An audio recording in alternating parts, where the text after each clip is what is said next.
I went to a Fortean Times magazine from a few months ago and found a fun article called The Ruskinton Horror. First of all, love Fortean Times. Sorry, I'm having a little snack here, guys. Second of all, love a good horror. Yeah, this is so this segment will be called I guess I'm stealing Fortean Times for you. What about the horrors of the internet? That was a shout out to Scary Stories to Tell on the pod. They love to talk about it.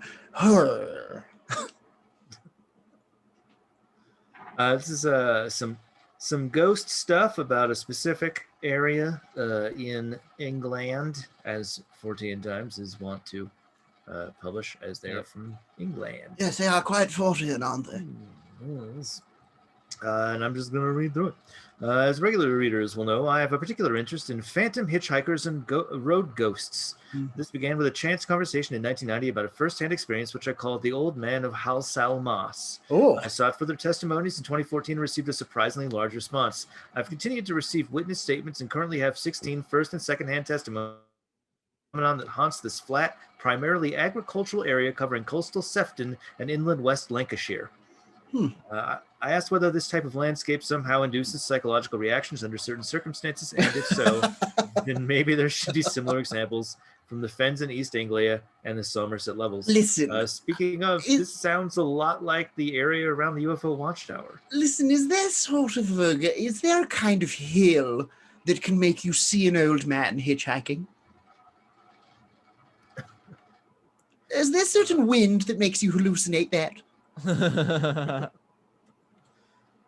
It was later that I became aware of strange experiences reported by drivers in Lincolnshire, which featured on ITV's This Morning daytime television program back in '98, then under the stewardship of husband and wife team Richard Madeley and Judy Finnegan.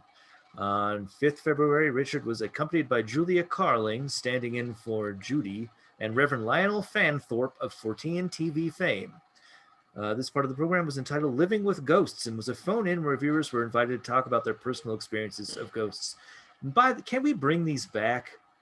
All of this. Like, I want more TV shows where people can do fun call-ins to like talk about we could do it. We can get that phone number and we can go like, we're live with Werewolf Radar. Sure, I'm into that. Like C-SPAN.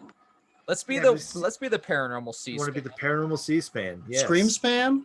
What do we call it? Shriek span? We could be like that weird talk show that Bill Murray's hosting in Ghostbusters. Oh yeah, let's absolutely do that. Where we're actually all making fun of everybody. Sure. And then using fake psychic things to try and get laid by a co-ed. I mean, I'm kind of doing that most of the time anyway. That's true. I'm a real cheeky bugger. Living the Venkman lifestyle. Truly, Vank life. Vank life.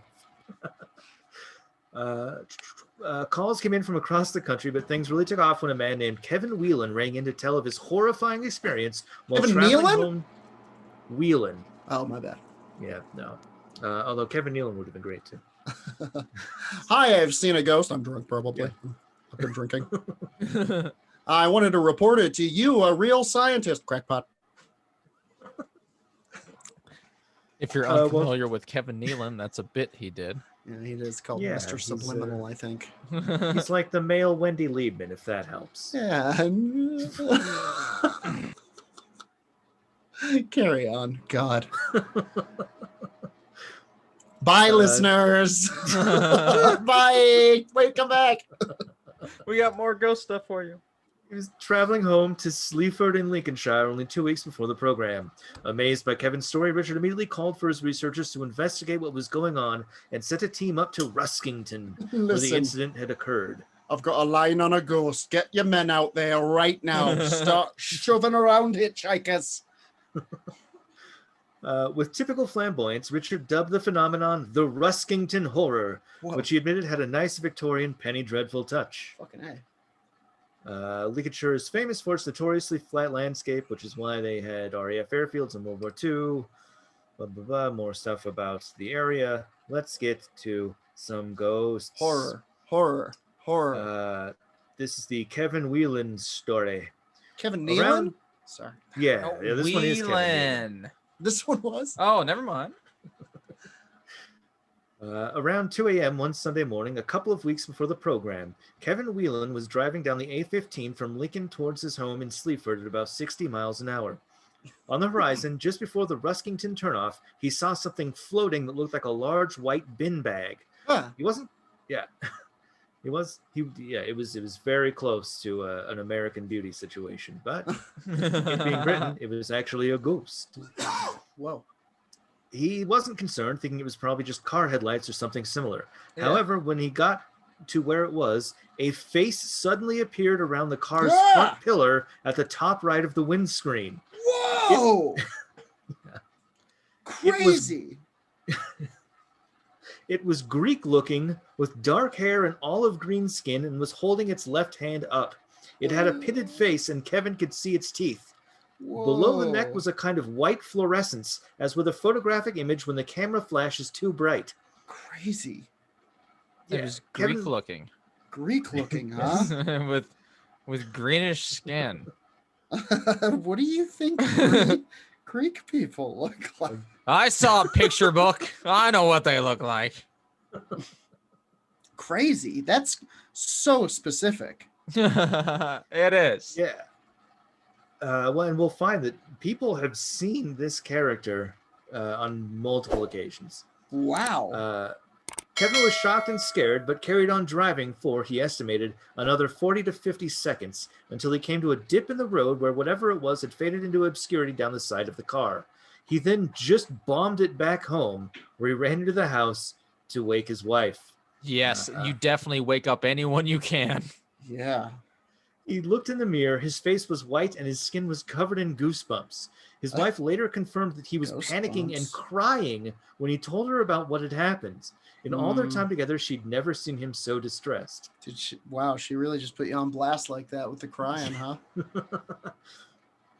Yeah, I mean, he's basically been cuckolded before the press corps. Kevin subsequently confirmed the exact location of the incident with a member of the ITV team, as well as being between the right turn to Bronswell and Leadenham and the left turn to Ruskington. All of these places are so British. It's insane. How do you even have a conversation when you're like, I've got to toddle off to Whitnam before my afternoon in Pickensbury?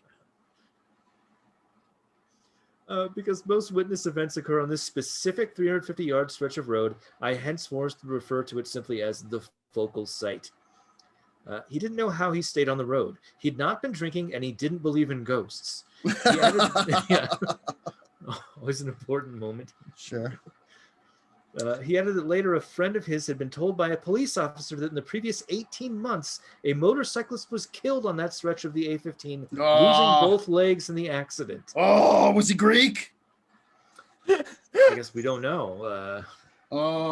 His name was Stanislaus Tsoukalos. Oh my God. There's another person, Rob Burkett. This is the Rob Burkett story. Rob Burkett used to deliver day-old chickens. There are an awful lot of chicken farms in Lincolnshire. I don't know if that's supposed to be a joke. It sounds like it's supposed to be. Based on how it's in this sentence. It's just a fun fact about Lincolnshire. It is in the cadence of a joke, I suppose, as many British things are. But it's set off by parentheticals, like it's an aside you're supposed to have with this author. Yeah. Fair. Awful lot of chicken farms. You know what that means. I guess. What? Kind of. Around 8:30 one evening in November of probably 1984, he had finished a delivery and was heading back to his B&B in Ruskington on the A15. Just before the Ruskington turnoff, suddenly, quote, this thing seemed to walk out from the side of the road with its hand up as if giving a warning. He was so scared that he broke the speed limit to get away. Crazy. That shocked me into a crime, officer. That's why I was speeding. The next story is from Sarah Martin. Sarah Martin saw something at the same place as Kevin Whelan in 97 or possibly 96. She and her partner had been to the cinema at Lincoln and were heading down the A15 towards Cranwell, where they lived. God. On the corner, yeah, I know. I lived Where do in you a live? giant boot or something. Pipsford on Rye. On the corner near the Bronxwell and Leadenham turnoff, a black silhouette of a man ran out from the ditch and went straight in front of the car. Logically, they should have hit it, but there was no impact and seemingly nothing there. So they straight went through a guy. This is crazy. Damn. I used to know someone who had an experience like that in Colorado. They saw someone on the side of the road, like reaching out for them, and drove past and turned around. Like, does this person need help? Nobody there. Damn. Damn. There was also that time me and Bonzo and Sam and Clay were in North New York or maybe Pennsylvania, and a white stag jumped in front of the road. Whoa, and cool. then they avoided it, and then in the mirror there was nothing. Whoa, that's crazy. I was asleep, but that is what Sam and Bonzo swear to God happened. The idea Clay of was up too. The idea of seeing like how rare it is to see like an albino stag or like a leucistic animal is that alone is fucking crazy enough, but for it to be the spirit. Yeah, and then vanished. Like, oh, what was that even? You know what it was. It was the Yeah, spirit. but I mean, It was the spirit of the woods. Also, everyone knows that Ithaca is just filled with little pocket folds to and from Narnia. That is what those gorges are. You think that it's your children drowning in whirlpools that are causing that sound, but nope, that's them going to Narnia. That's the sound of your children going to Narnia. That's the sound of the kids moving to an alternate dimension. It is a problem for the community. Yeah, it's truly tragic.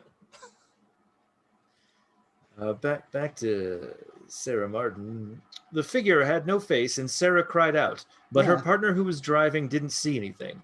She said that, quote, it was horrid, really frightening. Wow. There's a section of the article called At the Duke of Wellington Pub. At the Duke of Wellington Pub. Later on at the Pie and Whistle.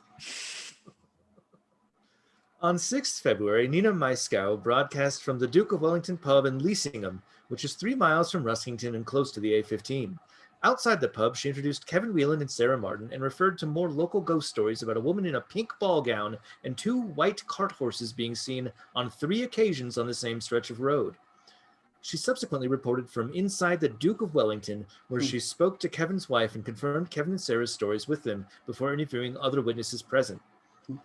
Catherine Stevenson described how when she was 15 in the late 1980s, she was walking to school in Ruskington. She felt a cold shiver up her back, and then she turned round, a figure came out of the ditch. It was just a head and shoulders, with something like a sheet below and no arms or other limbs. Crazy. Wow. Traditional ghost? This is very spooky. Well, it's kind of the same as the first guy. Whelan saw the Greek guy that was just a hand and head and shoulders. Yes. Yeah. Just trying to get help for all these years doesn't matter. I'm buried here. Please. For like hundreds of years. You've got to put my corpse on a chopper. I want one last wild hogs. Nina then turned to Leigh, a local reporter whose office had received many calls following the previous day's program. Callers said they had seen strange things, so Lee, I'm not sure, visited the local pub where she was told about people seeing black figures. Armed with a torch, her boyfriend and his dog, she then went to a place called Horseshoe Hollow, a supposedly haunted locale. Torch in this, in the British sense, means flashlight. Oh. They didn't wrap a rag around a stick and like. I mean, that's less fun. Full fucking tiki torch club. Telling people they're out looking for black figures. I mean, come on. Yeah. Read the room. Anyway. Walking around, they came upon a, quote, cold spot, and when Lee went to walk towards some trees, the dog ran in front of her. Her boyfriend said that the dog was cutting her off because it didn't want her to go there. Nina inferred that the dog was trying to save Lee. ITV researcher Michelle Bowker stated that many off-the-record witnesses had also come forward, with several having seen things very similar to what Kevin and Sarah had reported. She said they were too frightened to come on for fear of retribution. From what? What? From the forces? That's what it would have to be, right? Too close to the ghosts? No. Do not fear them. They must fear you. They are but shadows. They're afraid of torches and dogs. Yeah. They're normal things. Richard Madeley made the important point that these people were probably telling the truth. They weren't likely to be making up things to get on the telly because they won't come on the telly. That's a really good point. On 6th February, there were also 2 female witnesses in the studio. Jenny Sellers told how in the late 1980s she was driving from Sleaford to Lincoln, not particularly fast. She was on a rather dark stretch of road when she saw something like a sheet or a bit of plastic, which came down in front of her windscreen. She slammed on the brakes. She slammed on the brakes thinking she'd hit something, but she knew she hadn't because there was no impact or anything on the screen. Yeah. She stopped the car and whatever it was, then went around the side of the window. She opened the car door but didn't get out. There was nothing on the ground. Christine Lee described her father's experience, evidently some years before, when he was working at the RAF station at Cranwell. He and 4 friends decided one night to cut across the fields to their return to the barracks when this white ghostly figure came from up high and put his hand out as if to say, "Don't go." Christine's father and 1 friend grabbed their companions and led them the long way back to the barracks. They were all really frightened. She added that he had believed the fields may have been marshy or boggy, and the figure's gesture warned them of the danger. At a later date, he saw the figure again while driving, and therefore turned off to avoid going further up the A15. Interesting. This truly feels like kind of one of these like omen specters, you know, where it's like it's warning you that like you're gonna get, this is a dangerous stretch of road. Don't make the same mistake I did. Yes. That's kind of what I was sensing, but I like what I just want now, like the car crash story, but it seems like this is just a ghost warning of any danger. That motorcyclist. Yes. Oh, listen, I don't see motorcyclists on the roads. I don't listen to their stories. Whoa, you don't see them as people. We don't know. I truly, that motorcyclist who died, it's almost as if there's something that they wanted us to know that about what killed them. Like it was a plastic bag. A plastic bag flew in front of me. And it wasn't because I was being unsafe. You got to tell my family or something, you know. It was, and you like, you know, when somebody else is maybe paying is not as close attention as they should be or something, he kind of does this thing to be like, careful. Oh yeah, just like you see him, and then all of a sudden you're like, wait, what was that? And now you're full focus on the road, trying to figure out what's on the road, and you're driving safer. Yeah, or like maybe the county hired the ghost to get people to keep your eyes on the road. Yes. Don't be speeding. The government has put into effect a new corpse fright program. We're planting ghosts sort of across the country to terrify people into behaving themselves. Good, for God's sake. It goes on to say there are several more people who talk about that same kind of thing, the figure holding up a hand as if in warning. And it's been going on since the 60s at least. So the ghost is just like doing this, holding up a hand with his other hand. No, and you're like, I found like this hand. Is it yours? No, like as though to slow the car down. Yeah. It like imagine like it's posting up for a high five. There is kind of a funny story from the 60s. There's a guy who's a bus driver for children on school trips. And he says, one sunny afternoon, passing the Ruskington turnoff, he was convinced a figure in dark clothing had rushed out of the ditch and under the wheels of his coach. Oh, He was sure he'd killed someone, but no trace of Whoa. any person or impact could be found. He then went to the Ruskington pub for a drink to settle his nerves. Yes. He's professionally driving children around. Next stop. I'm just gonna nip in here for a moment, kids. I got a right shock when I thought I'd killed someone. There's a few more stories, then it goes to possible explanations. Another narrow miss, Ken. Just another hallucination. It's not Thank God. It's not if you kill someone, it's when. It's and then just when. drinks. And think, Ken, perhaps this will be you. Locked for eternity, warning people. Oh, it does make me think about like do I need to live a better life? I don't want to be a ghost that is locked in forever purgatory, warning people. I think you probably get to make. I like to think that you get to make the choice. You know, do you want to move on, or do you still have work to do here? Is it now your job to warn people about this dangerous intersection? I guess it depends on what kind of person you are. I would personally, I'd be like, maybe you were a crossing guard in life, and you were never supposed to get any higher than that. Yeah. Personally, I would be like, oh, I goofed. This was my mistake. I'm off. Away I go to the afterlife. Oh. Whereas I could see somebody being like, no, this is dangerous. This is a dangerous road. It's my responsibility. Yeah. Type of like a guardianship. People got to watch for trash. I was gonna say, once you sponsor a road, like the keep it clean measures, maybe somebody from your corporation or organization has to get locked in for eternity. That's why there's so many. Yeah, that's why there's so many ghosts of Big Brothers, Big Sisters haunting the highways. Salvation Army. That and all the hitchhiking in the 70s. Mm-hmm.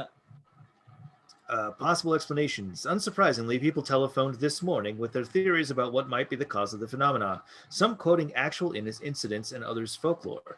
A number were referenced several times in the programs. In summary, they included claims of ghosts relating to Knights Templar, local witches, highwaymen who were hanged and or gibbeted in Hangman's Hollow, a local plague pit where the bodies of Lincoln's dead were once brought to be buried, crashed World War II airmen, a hermit who lived in a ramshackle dwelling in the adjacent field and was run over in the early 20th century. And, of course, the motorcyclist mentioned by Kevin Wheeler. Crazy. That's a lot of maybes, and all of them very probable. Well, I do kind of want to talk about the witch theory because it's a fun little aside. Go ahead. And it's short. This will be the last thing. Obviously, they don't really know what witch theory? Sorry, God, I'm terrible. Yeah, well, they did title this little panel "Which Witch Was Which," so they're on the same wavelength as 15 times. Hate it. On the 6th February edition of This Morning, Julia Carling said, somebody's called in actually from the Atlas of Magical Britain, and there's a reference about the Ruskington ghost. What? Yeah. Is that like their magic castle? I assume it's a magical newspaper.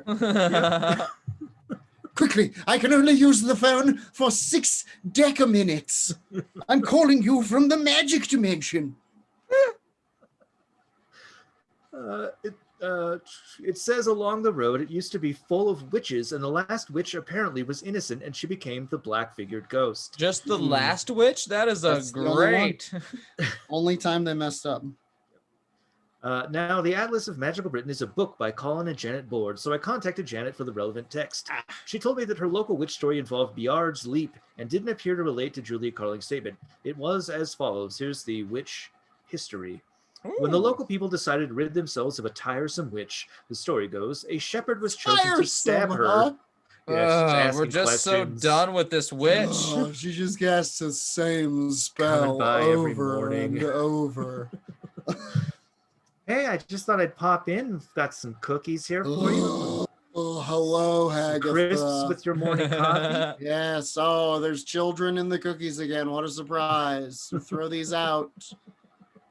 Let me just a shepherd was chosen to stab her. He fetched all the horses to the pond. No! If you wrote going. all the sentences down on a board that I thought was coming next, it wasn't forcing a poor farmer to stab a witch. No. He was chosen. That almost sounds like he won a lotto or something.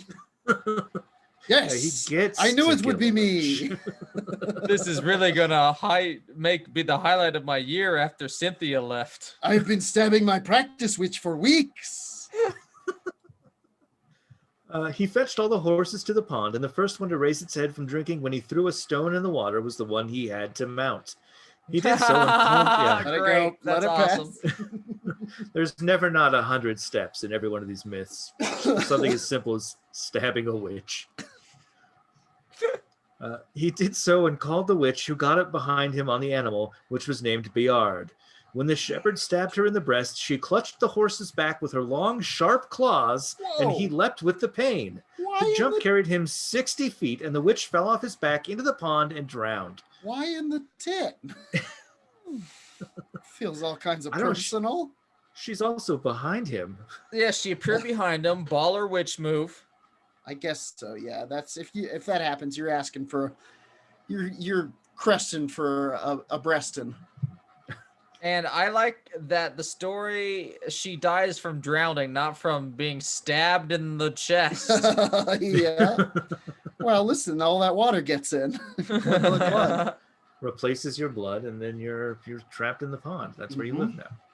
Mm-hmm. In another version, a knight was riding past when the witch jumped up behind him, and Bayard made 3 leaps, marked by 3 stones 30 yards apart. Today, the event is marked by 2 sets of 4 horseshoes 50 yards apart, which is there. There are 2 sets of 4 horseshoes 50 yards apart to mark the place where this witch was stabbed. Whoa, really? By either a knight or a shepherd. Like I could go see that? You can, yes, you can see.